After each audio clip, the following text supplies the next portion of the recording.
వడివేలు తమిళ సినిమాకు legendary comedian. ఆయనది ఒక శకం. మన తెలుగులో ఎంతో మంది లెజెండరీ కమెడియన్స్ ఉన్నారు, కానీ తమిళ సినిమాకు ది బెస్ట్ కమెడియన్స్ దశాబ్దానికి ఒకరే వస్తుంటారు.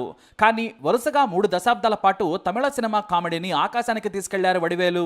భిన్నమైన నటనతో ప్రతి సినిమాలోనూ కొత్తదనం చూపించారు. కానీ స్టార్ అయ్యాక మాత్రం వడివేలులో ఈగో విపరీతంగా పెరిగిపోయిందని నాటి దర్శక నిర్మాతలు ఆగ్రహం వ్యక్తం చేశారు. మరోవైపు జయలలితకు వ్యతిరేకంగా స్పీచ్లు ఇచ్చి ఆయన కెరీర్ను ఆయన తొక్కేసుకున్నారు. అయినా డిఎంకే సానుభూతి పరులు, నిర్మాతలు, దర్శకులు ఆయనకు ఛాన్సులు ఇచ్చేవారు. ఎందుకంటే వడివేలు ఉంటే కామెడీ కోసమైనా జనం సినిమా చూస్తారనే గట్టి నమ్మకం. అప్పుడే ఎదుగుతున్న హీరోల కంటే కూడా వడివేలు కాల్ షీట్స్ రెమ్యునరేషన్ లెక్కేస్తే చాలా ఎక్కువగా ఉండేది. కానీ ఈగో అతన్ను చాలా దెబ్బతీసింది. అది కూడా ఏకంగా star hero Rajinikanth, star director Shankar లాంటి వాళ్లకు కూడా తన ఈగో చూపించాడు Vadivelu. Star director Shankar Shivaji cinema కోసం కాస్టింగ్ చేస్తున్నారు. అయితే తన కింద ఉండే క్యారెక్టర్ కు వడివేలును తీసుకుందామన్నారు సూపర్ స్టార్ రజనీకాంత్. అప్పటికే చంద్రముఖిలో కూడా ఇరగదీశాడు, అవార్డు కూడా వచ్చింది. వడివేలును తీసుకోమని సజెస్ట్ చేశారట రజనీకాంత్. కానీ అంతకుముందే శంకర్ వడివేలుతో చాలా సినిమాలు చేశాడు. నిర్మాతగా కూడా 23వ పులకేశి సినిమాకు శంకరే నిర్మాత. ఆ సినిమాకు డబ్బుల నుంచి ఇతర గొంతెమ్మ కోరికలు, సమయానికి రాకపోవడం లాంటి సమస్యలతో చిరాకు పెట్టించాడట వడివేలు. కానీ సీనియర్ యాక్టర్ కావడంతో శంకర్ ఏమీ అనకుండా కిమ్మని ఉన్నారట.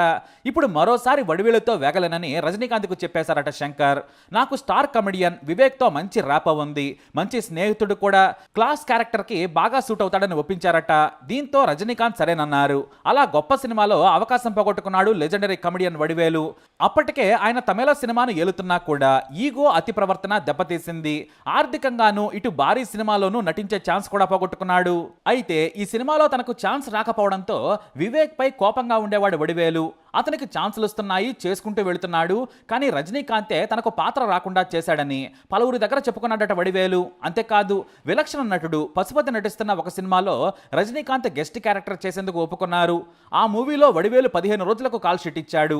ఈ సినిమాలో నేనే హీరో, రజనీ కేవలం ఒక రోజు మాత్రమే చేస్తున్నాడు.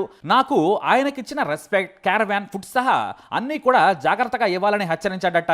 అంతేకాదు, రజనీ కంటే నాకే స్టార్డమ్ ఎక్కువ, నన్ను తన సినిమాల్లో పెట్టుకోకుండా చేస్తున్నాడని చెప్పుకున్నాడట వడివేలు. అది కాస్త రజనీకాంత్కు చేరడంతో తన వర్షన్ను ఫోన్ చేసి మరీ చెప్పాడట రజనీకాంత్. అయినా కూడా వడివేలు వెనక్కే తగ్గలేదు. అతను సినిమాలో నటిస్తున్నాడంటే చాలు, యాక్టింగ్ కంటే కూడా ఇతర విషయాల్లో వేలు పెట్టి తన ఈగోను చూపించేవాడు. తాను తోపునని, కామెడీతో ఊచకొత్త కోస్తాను, సినిమా ఫెయిల్ అయినా నా సీన్లతో సినిమాను తరతరాలు గుర్తుంచుకునేలా చేస్తాను అని చెప్పుకునేవాడట వడివేలు. ఈ సెల్ఫ్ డబ్బాలో నిజముంది కూడా. గొప్ప టాలెంట్ ఉన్న వడివేలు ఇలా ఈగోతో మెల్లిగా ఒక్కొక్కరిని దూరం చేసుకున్నారు. అయితే మేజర్ డ్యామేజ్ మాత్రం నటుడు ధనుష్ సినిమా పడిక్క దావన్తో జరిగింది. ఈ సినిమాకు దర్శకుడు సూరజ్ కామెడీ మసాలా సినిమాలు తీయడంతో సూరజ్ కు మంచి పేరుంది. ఇక సూరజ్ నటుడు ధనుష్ కు మంచి స్నేహితుడు కూడా. అలాగే వడివేలుకు కూడా వీరాభిమాని. ఈ సినిమా కోసం దాదాపుగా 16 రోజులకు పైగా వడివేలు కాల్ షీట్ తీసుకున్నారు. ఆ రోజుల్లోనే వడివేలు రెమ్యునరేషన్ రోజుకు 1,50,000 పైన ఉండేది. పైగా క్యారవాన్ నుంచి ఫుడ్ వరకు, అసిస్టెంట్ల శాలరీ నుంచి ఇతర రానుపోను వాహనాల ఛార్జీలు కూడా భారీగానే వేసేవాడు. ఇవన్నీ కూడా ఈగోతో చేసేవే. అయితే మొదటి ఘటన, ఈ సినిమా షూటింగ్ లో తాను మొదటి రోజు సెట్ కు వచ్చినప్పుడే డైరెక్టర్ సూరజ్ను హెచ్చరించాడట వడివేలు. నా క్యారవాన్ ప్రైమ్ లొకేషన్ లో ఉండాలి, ఎక్కడో దూరంగా పడేయొద్దని చెప్పాడట. దీంతో ధనుష్ కు విషయం చెప్పి రిక్వెస్ట్ చేసి సెట్ చేశాడు సూరజ్. ఇటు ధనుష్ కూడా పెద్ద నటుడితో గొడవలు ఎందుకులే అనుకున్నాడు. పైగా కెరీర్ లో అప్పటికే ఎదుగుతున్నా కూడా రజనీకాంత్ అల్లుడిగా గుర్తింపు కూడా ఉంది. ఇక రెండవసారి ధనుష్ మేకప్ మ్యాన్ కి రోజుకి 5,000 ఇస్తున్నారు. నా మేకప్ మ్యాన్ కి ఏంటి 2,000 ఇస్తున్నారు? అతను ఏమైనా కొత్త రకం రంగులేస్తున్నాడా అని డైరెక్టర్ ను, ప్రొడ్యూసర్ ను పిలిచి క్లాస్ పీకాడట వడివేలు. చేసేది లేక, సరే సార్ మీ మేకప్ మ్యాన్ కి కూడా రోజుకు 5,000 ఇస్తామని చచ్చినట్లు ఒప్పుకున్నారట. మరో 2 రోజుల తర్వాత తన క్యారవాన్ కు ఫుడ్ రాగానే ప్రొడక్షన్ మేనేజర్ ని పిలిచి నానా తిట్లు తిట్టాడు వడివేలు. ఆ దెబ్బకు నిర్మాత పరిగెత్తుకుంటూ వెళ్ళాడు. ఏంటి ధనుష్కేమో స్టార్ హోటల్ నుంచి ఫుడ్ తెప్పిస్తున్నారు, నాకేంటి ఈ చెత్త? ఆయనకు ఏది తెచ్చి పెడితే నాకు అదే కావాలి, కాస్త ఎక్కువ తెప్పించండి, ఆయన అసిస్టెంట్ల మాదిరిగా మా వాళ్ళు కూడా తినాలి కదా అన్నారట వడివేలు. ఈ విషయం ధనుష్ కు తెలిసింది. అయినా ఏమీ అనలేదు. మరో 10 రోజులు కళ్ళు మూసుకుంటే అయిపోతుందని ధనుష్ తన కోపాన్ని లోలోనే అణుచుకున్నారట.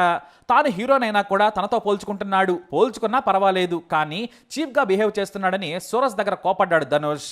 సూరజ్ మాత్రం తన సినిమాలో వడివేలు ఉండాలి, ఏం జరిగినా పర్వాలేదు, నేను రాసుకున్న కామెడీకి ఆయన మాత్రమే న్యాయం చేస్తారనేది అతని నమ్మకం. అది నిజమే.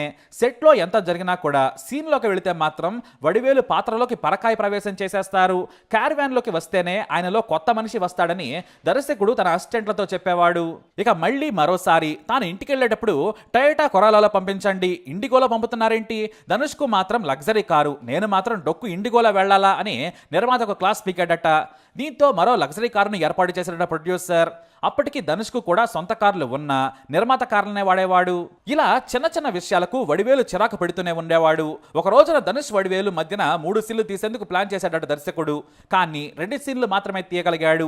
మరో సీన్ కు ప్లాన్ చేయగానే తాను అలసిపోయాను, అంత ఫ్రెష్ గా కూడా లేను, అది మంచి కామెడీ సీన్ కదా, రేపు ఉదయం పెట్టుకుందామని చెప్పాడు ధనుష్. దర్శకుడు సూరజ్ సరేనన్నాడు. వడివేలుకు ఇదే విషయం చెప్పి రేపు షూట్ చేద్దాం సార్, ధనుష్ గారు అలసిపోయారు, అదనంగా మీది మరో సీన్ ను సాయంత్రం తీస్తానని చెప్పాడట. దీంతో కాస్త తొందరగానే వడివేలుని ఇంటికి పంపించేశాడు దర్శకుడు. ఆ మర్నాడు ఉదయం లొకేషన్ లో విత్ మేకప్ తో హీరో ధనుష్ సెట్ లో కూర్చున్నాడు. కానీ 7 గంటలకు అనుకున్న సీన్ ఇంకా మొదలే కాలేదు. ఎందుకంటే వడివేలు రాలేదు. తీరిగ్గా 10 గంటలకు వడివేలు స్పాట్కి వచ్చాడు. దీంతో ధనుష్ కు కోపం వచ్చేసింది. దర్శకుడు సూరజ్ మాత్రం వడివేలుని ఏమీ అనలేకపోయాడు. అతనికి మొహమాటం ఎక్కువ.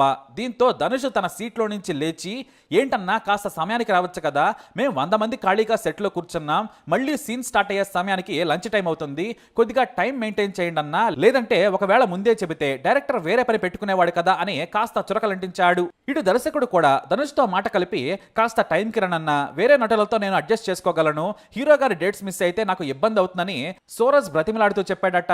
దీంతో సరే సరే అని తన క్యారవాన్ లోకి వెళ్ళాడు వడివేలు. కాసేపటి తర్వాత సీన్ వివరించేందుకు తానే వడివేలు దగ్గరకు వెళ్ళాడు డైరెక్టర్ సూరజ్.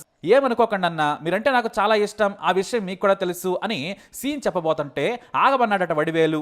ఏంటి హీరో ధనుష్ రెచ్చిపోతున్నాడు, నాకు వేరే షూటింగ్లు ఉండవా, లేట్ అయితే ఆగాలి, ఆయన మామ రజనీకాంతే నా కోసం వెయిట్ చేస్తాడు, ఈయనేంటి అన్నాడట. ఇక డైరెక్టర్ సూరజ్ మాట్లాడకుండా మాట మార్చేసి సీన్ వివరించాడట.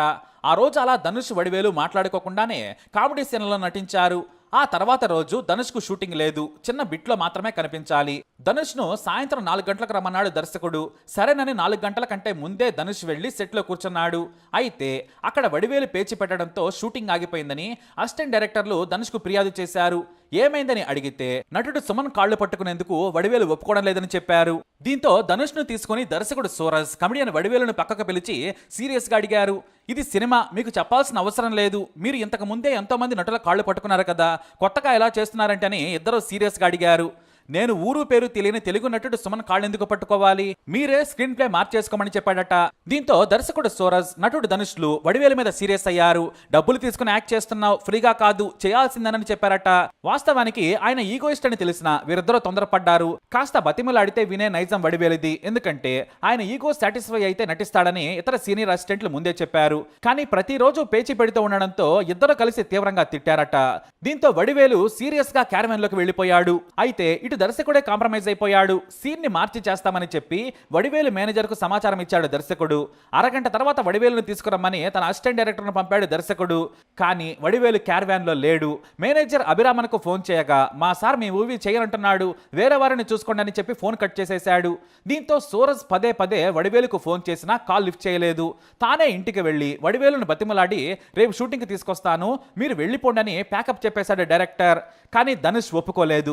నువ్వు గాని వడివేలు ఇంటికి వెళ్లి బ్రతిమలాడతానంటే నేను ఈ సినిమా చెయ్యను, కావాలంటే వివేక్ ని తీసుకుందామని చెప్పాడట ధనుష్. దీంతో దర్శకుడికి వడివేలు ధనుష్ మధ్య ఈగో గొడవ తన చావుకొచ్చింది. చివరకు హీరో మాట విని మీ ఇష్టం అన్నాడు సూరజ్. మరోవైపు వడివేలు ఆ సినిమాకు ఫైనాన్షియర్ గా ఉన్న సన్ పిక్చర్స్ అధినేత కళానిధి మారన్ కు ఫోన్ చేసి విషయం చెప్పాడు. నేను ఈ మూవీ చేయడం లేదని చెప్పేశాడు. దీంతో అతను దర్శకుడు సూరజ్ కు నిర్మాతకు ఫోన్ చేసి వడివేలు మీ సినిమా చేయనంటున్నాడు, మీరు 24 గంటల్లో వేరే నటుడిని చూసుకోండి, లేదంటే ఆలస్యం అవుతుందని చెప్పేశారట. వెంటనే Dhanush star comedian Vivek phone చేశాడు. మీరు మా సినిమాలో నటించాలని జరిగిన విషయం మొత్తం చెప్పాడు. కానీ వివేక్ బాధపడ్డాడు. వడివేలు కొన్ని రోజులు షూట్ చేసిన సినిమాలో నేను నటిస్తే బాగోదు, ఆ తర్వాత అతను నాతో గొడవ పెట్టుకుంటాడేమో, లెజెండరీ యాక్టర్ కూడా, నాకు ఇబ్బందికరమైన పరిస్థితి వస్తుందని భయపడ్డాడు. మామూలుగానే వివేక్ చాలా సున్నిత మనస్కుడని పేరుంది, ఆయన అందరితోనూ స్నేహంగా ఉంటారు, నేను చేయలేను అని ధనుష్కు చెప్పాడు. ఆయన అప్పటికే వేరే సినిమా షూటింగ్ లో ఉండి ఎక్కువగా మాట్లాడలేకపోయాడు. దీంతో ధనుష్ స్వయంగా నటుడి వివేక్ ఇంటికెళ్లారు. అప్పటికి రాత్రి 11 గంటలు అవుతోంది. తన ఇంట్లో ధనుష్ ను చూసి వివేక్ షాక్ అయిపోయాడు. వెంటనే భోజనం ఏర్పాట్లు చేయించి మాట్లాడుకున్నారు. సార్, మీరు నటించకపోతే నేను ఈ సినిమా చెయ్యను. నా కెరీర్ ఈ మూవీతో నాశనమైనా పర్వాలేదు. నేను ఇప్పుడే ఎదుగుతున్నాను. మీ సపోర్ట్ నాకు కావాలని అడిగారట. దీంతో సరేనని 15 రోజుల కాల్ షీట్ ఇచ్చారు వివేక్. నేటికి వివేక్ పై అదే కృతజ్ఞత చూపిస్తాడు ధనుష్. టైం పంక్చువాలిటీతో పాటు అందరితో కలిసిపోయే మనస్తత్వం వివేక్ది. అలా పడికతవన్ సినిమా పూర్తి చేశారు. సినిమా యావరేజ్ గా నిలిచినా కూడా వివేక్ కామెడీ సీన్లు సూపర్ హిట్ అయ్యాయి. ఈ మూవీ తర్వాత వడివేలు గురించి ఇండస్ట్రీ మొత్తం తెలిసి డిఎంకే మద్దతుదారులైన నిర్మాతలు కూడా వడివేలును వదిలేశారు. మరోవైపు జయలలిత హెచ్చరికలతో ఉన్న కెరీర్ కూడా కొట్టుకుపోయింది. దాదాపుగా 10 ఏళ్లకు పైగా వడివేలు సినిమాలకు దూరమయ్యాడు. తన వారిని కూడా ఈగోతో దూరం చేసుకున్నాడు. ఇటు దివంగత సీఎం జయలలిత దెబ్బకు వడివేలు ఇంటికే పరిమితమయ్యాడు. అయితే ఇదే దర్శకుడు సూరజ్ 2022లో వడివేలును హీరోగా పెట్టి నాయి శేఖర్ రిటర్న్స్ అనే సినిమా తీశాడు. అయితే డిఎంకే అధికారంలోకి వచ్చిన తర్వాత మళ్లీ వడివేలు హవా కోలీవుడ్ లో మొదలైంది. ఈ మధ్య సీఎం స్టాలిన్ కొడుకు మంత్రి అయిన ఉదయనిధి స్టాలిన్ తో కలిసి మా మన్నన్ అనే మూవీలో కూడా నటించాడు వడివేలు. కానీ డిఫాల్ట్ గా ఉన్న ఇన్బిల్ట్ ఈగోని మాత్రం ఇంకా వదులుకోలేదట వడివేలు. ఇక వదులుకోవడానికి సమయం కూడా లేదు. ఇది వడివేలు స్టోరీ. ఈ ఇన్ఫర్మేషన్ పై మీ అభిప్రాయాన్ని కమెంట్ ద్వారా తెలియజేయండి. ఇలాంటి ఇన్ఫర్మేషన్స్ కోసం వీడియో లైక్ చేయండి, షేర్ చేయండి, మా ఛానల్ని సబ్స్క్రైబ్ చేసుకోండి.